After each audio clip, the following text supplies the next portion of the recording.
오늘도 예배를 드리게 해주심에 감사를 드립니다. 오늘 우리가 드리는 예배를 통해 하나님의 이름만 영광받게 하시고 우리가 드리는 예배를 통해 하나님의 기쁨이 되는 유년부가 되게 해주세요. 우리에게 예배의 소중함을 말씀해 주셔서 감사드립니다. 예배를 드리는 우리의 모습이 변화되게 하시고 정성으로 예배드리는 우리가 되게 해주세요. 이 시간 영상 예배로 하나님께 예배드립니다. 예배를 통해 하나님의 말씀하심이 우리에게 들려지게 해주세요. 사랑이 많으신 예수님의 이름으로 기도합니다. 아멘.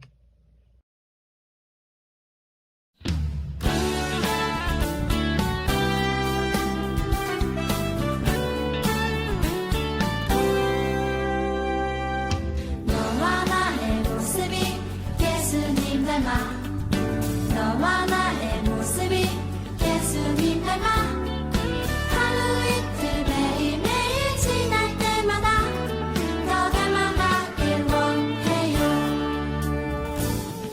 너와 나의 모습이 예수님 닮아 너와 나의 모습이 예수님 닮아 하루 이틀 매일매일 지날 때마다 더 닮아가길 원해요. 예수님 사랑이 예수님 축복이 예수님 은혜가 당신과 함께하길 원해요.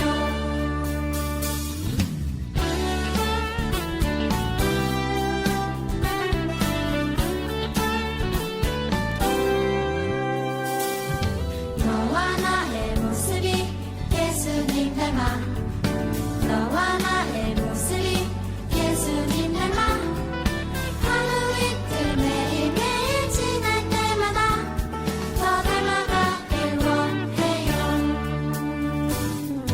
너와 나의 모습이 예수님 닮아 너와 나의 모습이 예수님 닮아 하루 이틀 매일매일 지날 때마다 더 닮아가길 원해요.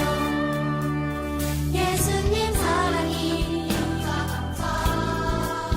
예수님 축복이 예수님 은혜가 당신과 함께하길 원해요. 예수님 사랑이 예수님 축복이 예수님 은혜가 당신과 함께하길 원해요. 당신과 함께하길 원해요. 당신과 함께하길 원해요.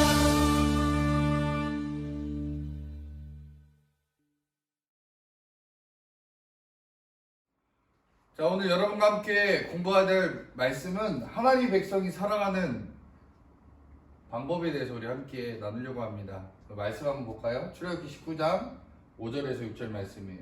제가 읽어볼게요.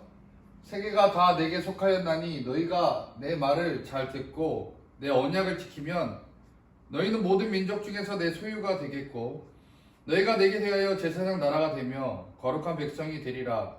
너는 이 말을 이스라엘 자손에게 전할지니라. 아멘. 이스라엘 민족이 애굽에서 430년 동안 포로 생활을 했습니다. 430년이라는 시간이 짧지가 않아요. 여러분, 우리나라도 옛날에 일본에 포로 생활을 했죠. 35년 동안 포로 생활을 합니다. 정확하게 얘기하면 34년 11개월을 포로 생활을 합니다. 그렇게 일본한테도 포로 생활을 할 때 많은 것들이 바뀌었죠. 언어가 바뀌고 문화가 바뀌었습니다. 생활 습관이 바뀌어버렸어요. 그런데 이스라엘도 포로 생활을 430년 동안 하는 동안 그들의 생활과 문화가 완전히 바뀌고 언어가 바뀌게 됐습니다. 자, 이것이 이스라엘 민족에게 아주 큰 영향을 끼치게 되었어요. 결국 하나님만 알고 하나님만 섬겨야 될 이스라엘 민족이 애굽에서 430년 동안 여러 신들을 섬기면서 그들은 완전히 다른 말과 생각과 행동을 하기 시작합니다. 그래서 하나님께서는 이제 이스라엘 민족에게 새로운 것들을 가르쳐야 되겠다는 생각을 갖고 결국 이스라엘 민족에게 하나님의 뜻이지만 아주 간략하게 소개해주는 바로 10계명을 그들에게 알려줍니다. 자, 하나님께서는 그 10계명을 통해서 하나님의 뜻을 전달하고 싶었습니다. 바로 하나님을 사랑해라, 그리고 이웃을 사랑하라는 말씀이 바로 이 안에 담겨 있습니다.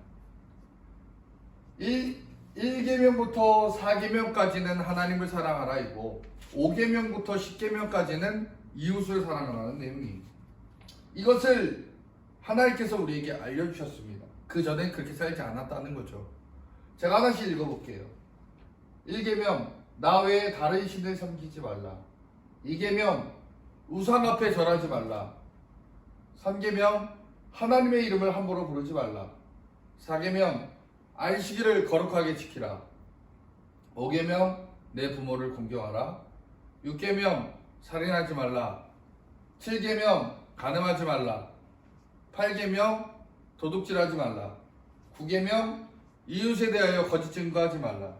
10계명, 이웃의 집을 탐내지 말라입니다.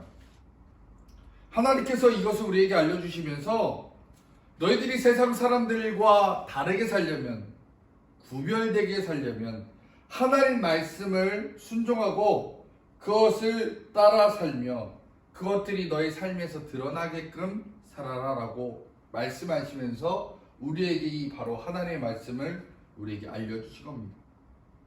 자, 우리가 이 하나님 말씀을 지키고 살아야 하나님의 백성으로 인정을 해주시겠다는 얘기예요. 그러니까 내가 이 땅에서 내 마음대로 내 뜻대로 산다고 해서 하나님의 백성이 되는 게 아닙니다. 교회를 다닌다고 해서 하나님의 백성이 되는 게 아니에요. 우리가 하나님의 백성으로 살려면 하나님의 법을 지켜야 하고 하나님 말씀대로 살아야지만 하나님께서 하나님의 백성으로 인정해 주신다고 한 겁니다. 그러니까 저와 여러분들이 나 교회 다니니까 하나님의 백성이구나 라고 생각하면 큰 착각을 하는 거예요. 저와 여러분들이 하나님의 백성이 되려면 최소한 하나님의 법인 이 10계명과 성경책을 우리의 마음판에 새기고 그 말씀대로 살아야 된다는 겁니다.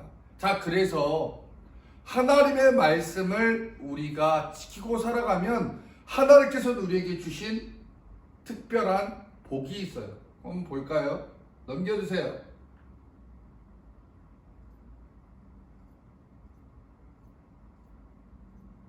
자, 하나님의 말씀을 지키고 살면 신명기 28장에 이렇게 얘기합니다. 바로 너를 세계 모든 민족 위에서 뛰어나게 하실 것이다. 네 복이 들어와도 받고 나가도 받을 것이다 라고 주님께서 우리에게 말씀해 주고 있습니다.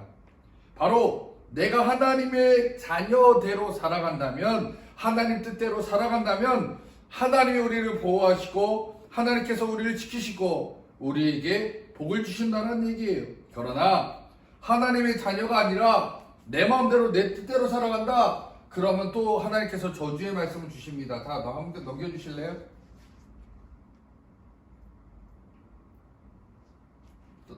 네, 여기서부터 보면 하나님의 말씀을 지키지 아니하면 우리가 모든 저주가 내게 임할 것이다 라고 얘기합니다. 즉 내가 있는 모든 곳에서 무엇을 하든지 다 안 된다는 얘기죠. 자, 그래서 주님께서 우리에게 주시는 이 말씀, 너가 하나님 뜻대로 살아가지 않으면 저주가 임한다. 자, 그런데 이게 비단 저에게만 있는 게 아닙니다. 누구에게 임했을까요? 바로 선악과를 따먹었던 아담과 하와에게도 그대로 임했습니다. 내가 하나님 뜻대로 살지 않고 내 뜻대로 살아간다면 저주는 임할 수밖에 없다라는 겁니다. 아담과 하와도 선악과를 따먹고 죽임을 당하게 됐던 것처럼 우리가 하나님 뜻대로 살지 아니하면 하나님께서 우리에게 저주를 행하신다라는 겁니다. 자, 저와 여러분들이 지금 이 땅에 우리 살아갑니다. 자, 살아가는데 어떻게 살아야 되느냐? 일단 하나님이 우리를 이 땅에 만드신 목적을 알아야겠죠. 그 목적은 하나님 뜻대로 하나님 영광 돌리면서 살아가는 것. 즉 하나님께서 우리를 만드셨고 하나님 위해서 살아갈 수 있도록 인도하실 그 하나님의 은혜를 감사하며 찬양하며 영광 돌리며 살아가는 것이고, 그리고 나서 그렇게 살아갈 때 하나님께서는 은혜와 복을 주신다는 겁니다. 하나님 말씀을 잘 지켜야 됩니다. 여러분, 하나님 뜻대로 살아야 됩니다. 그래야 하나님의 복을 받을 수가 있습니다. 이 땅에서 주님 뜻대로 살아갈 때 주님이 진짜 은혜를 주십니다. 저와 여러분들이 지금 살아가지만 하나님 말씀을 잃어버리고 살아간다면 저주밖에 당할 것이 없다라는 겁니다. 그래서 하나님의 말씀 잘 지키고 살아가는 여러분들이 하나님의 백성이 되는 거고 하나님의 자녀가 되는 겁니다. 그때 하나님께서는 저와 여러분에게 복을 주실 겁니다. 자, 기도하겠습니다. 사랑과 은혜가 풍성하신 하나님, 하나님을 믿는 하나님의 살아가는 자녀들 은혜와 복을 허락하여 주시옵소서. 저희들이 이 세상에서 돈 많은 사람이 되고 싶기도 하고 인기가 많은 사람이 되고 싶기도 합니다. 그러나 무엇보다도 하나님 말씀에 순종하고 하나님 뜻대로 살아가는 귀한 자녀가 되길 소망하오니 하나님 저희들의 삶 가운데 은혜와 복을 풍성히 내려 주시옵소서. 그래서 주님 말씀대로 살아가는 저희들에게 하나님께서 은혜를 주시고 복을 주신다는 것을 기억하고 주님의 큰 복을 받는 저희들 되게 하여 주시옵소서. 예수님의 이름으로 간절히 기도하옵나이다. 아멘.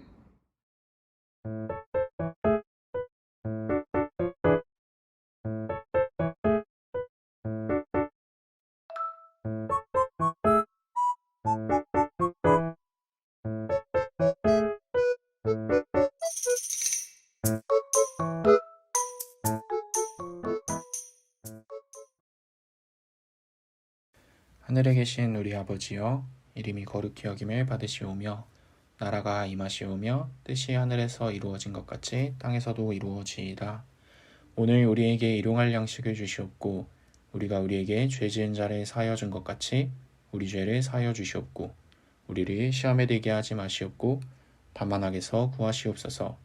나라와 권세와 영광이 아버지께 영원히 있사옵나이다. 아멘.